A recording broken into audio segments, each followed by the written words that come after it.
Hello guys, welcome to another Boost Knowledge video. And today, which we haven't done for a very long time, is biology about respiration. Today is February the 4th, and welcome to another video. So, I think you probably know about respiration now, and they occur in your lungs. So, I'm talking now on breathing. And many people breathe without even knowing it because breathing is so compulsory. Your body, which doesn't want to distract you, just makes breathing very easy, and you don't really have to know about it. So how do you actually breathe? How does the air go in your body? But this is very easy. Everybody knows that the air you breathe enters from your nose or your mouth, and the air is filtered by the hairs or mucus, mostly on your hairs, less in your mouth. And then travels down your pharynx. We have a very good picture from Wikipedia here. Traveling down your pharynx, and it is separated from the esophagus because all your food go down from the esophagus through the larynx, and then goes through a very thick pipe called the trachea. So the importance that it gets separated from the esophagus is that we do not want any food getting in your lungs. Well, if you get air in your esophagus, then goes to your stomach. That's fine. That's fine.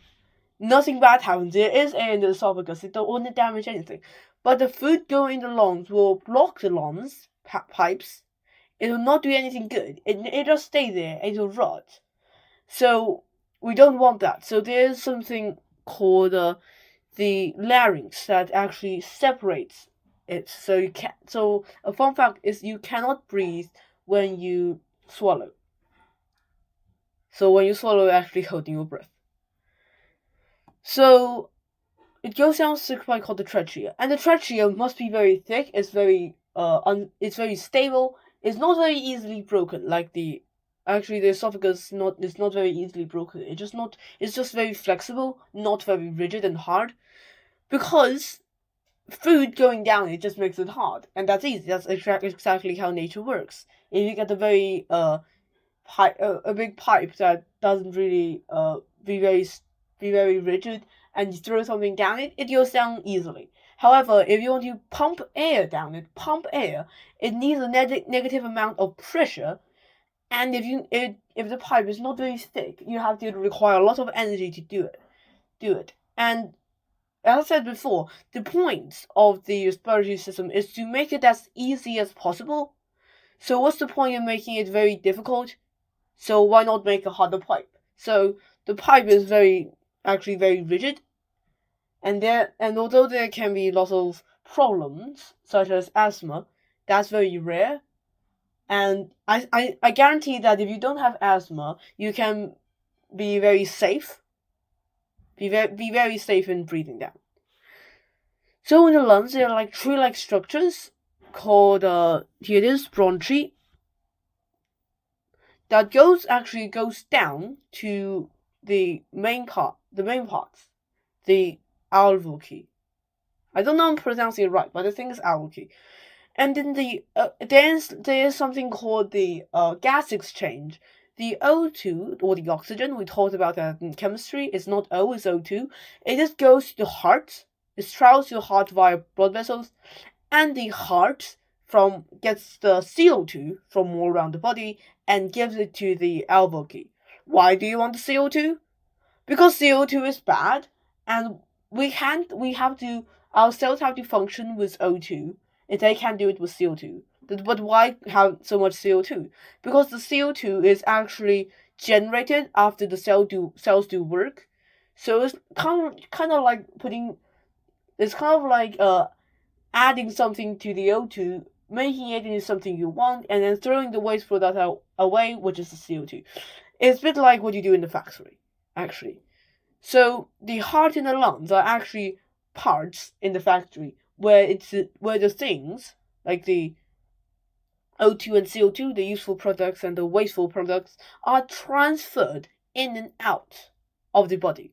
So we have a very nice diagram by me. It's a bit rubbish, but it's okay.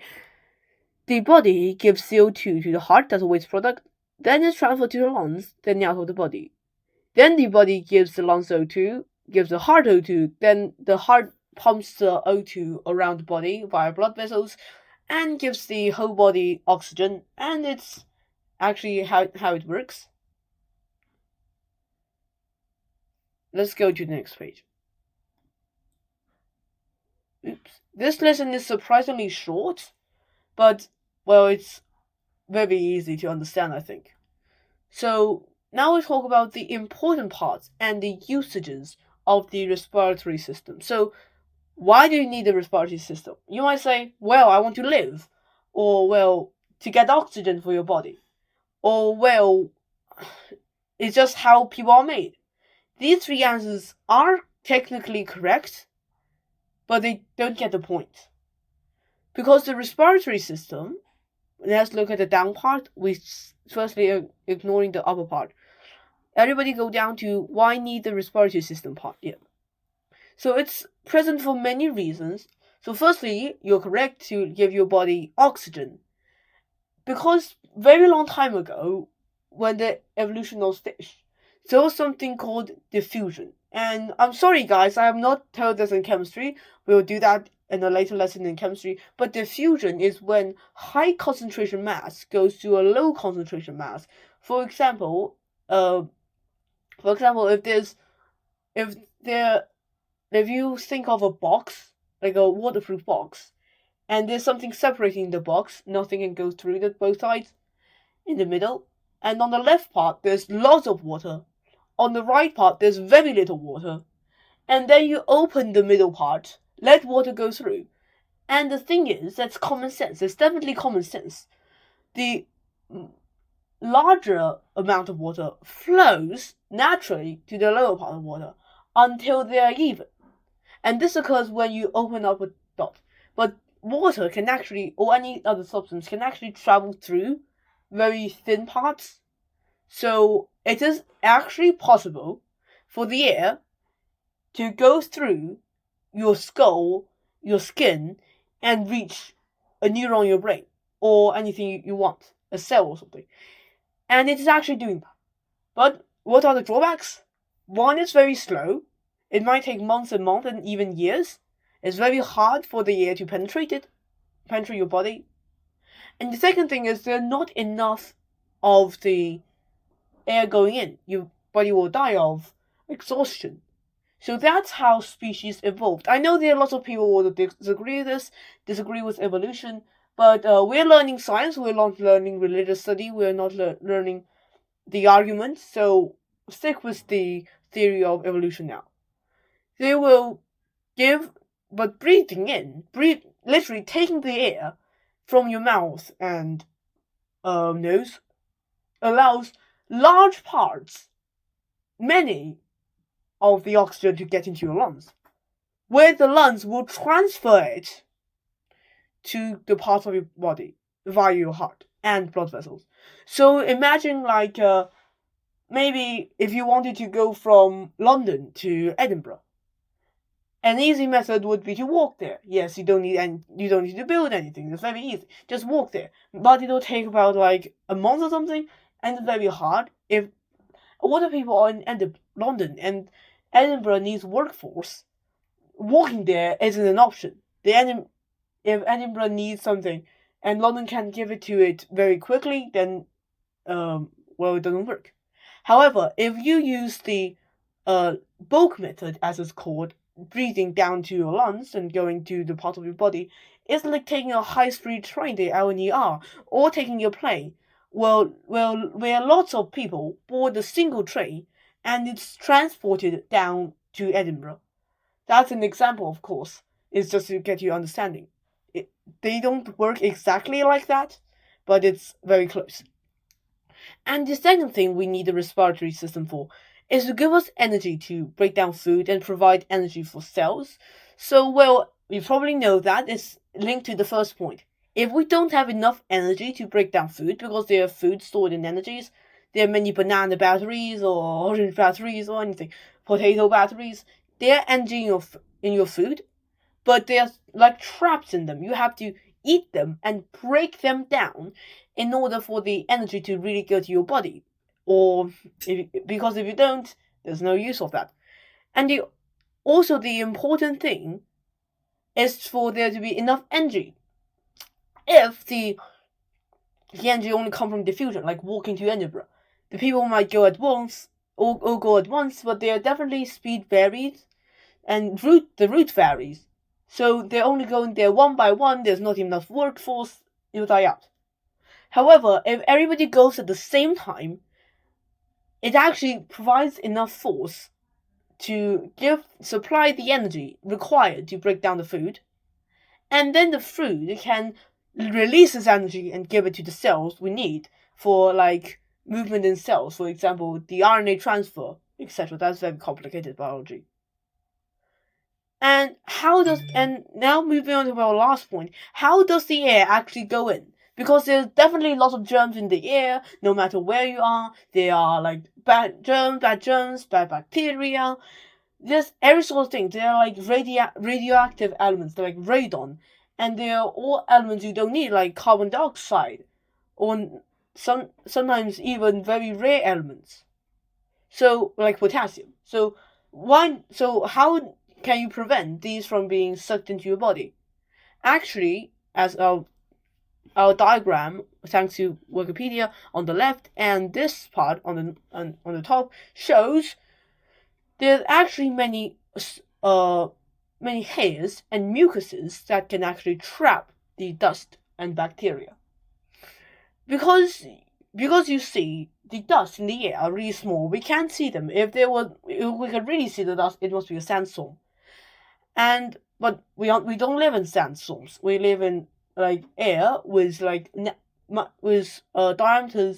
with sand of micrometers. Like everybody knows PM 2.5. That has the diameter of a 2.5 micrometer speck of dust, and that can actually get in your lungs. But most of them, like PO15, PO10 or something, they can actually be stopped by the hairs and mucuses to avoid less of the dust going to your lungs. Why is that? Because you see, when it goes into the final part, which is the alveoli, we actually have it on the page, alveoli, what happens is the dust gets to a dead end and blocks most of the O2 and CO2, because the alveoli are not much bigger than the dust themselves.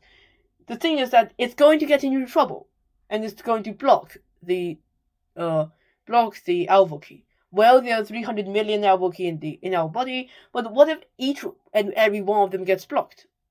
Then you can't breathe, and then you will die. The same way.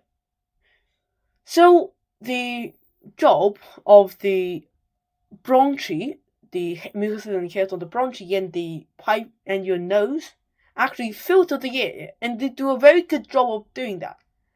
And then get the dust, especially the bacteria, they get trapped in the mucus and the hairs. The dust just goes there and goes out as snot in your nose. But the bacteria can't go out as snot. Your body literally forces them down to the stomach, and they'll get digested and destroyed by your stomach, because there are lots of acid in there, and it can literally destroy many things. So, well, this is the good thing about the trapping of dust and harmful bacteria, because if there was complete dust in your lungs, and a lot of them, you might really not be living and not be able to breathe. So this is the end of lesson 3, the respiratory system. I hope you have enjoyed the video. Please subscribe to more. We are hitting 25 subscribers. Thank you everybody who are subscribed. And please note that the credits of the images below are in slides 2 and 3. They are at the bottom of the page, and they are Wikipedia images. Just I don't hope to get any removal requests, but the credits are in here. So thank you everybody. I hope you've enjoyed this video, and see you next time.